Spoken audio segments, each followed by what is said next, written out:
সবসময় আল্লাহরে বলবো, আল্লাহ তোমার দয়ায় তুমি আমাদেরকে জান্নাত দিয়ে দিও, তুমি দয়া করে মায়া করে জান্নাতের কিনারা একটু জায়গা করে দিও, ঠিক কিনা? এজন্য খবরদার আমলের বড়াই করা যাবে না।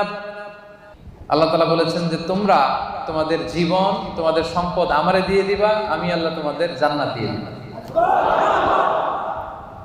আল্লাহ তাআলা আমাদের কাছ থেকে আমাদের জীবন আমাদের সম্পদ কিনে নিয়েছেন, বিনিময়ে তিনি আমাদেরকে জান্নাত দিবেন। আল্লাহু আকবার। এখন যদি বুঝে থাকেন তাহলে উত্তর দেন। এই যে আল্লাহ আমাদের জীবন কিনতে চায়, আমাদের জীবনের মালিক কে?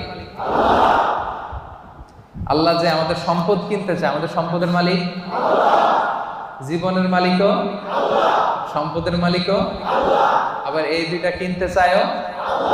সুবহানাল্লাহ বলবেন না?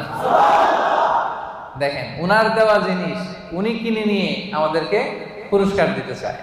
সুবহানাল্লাহ।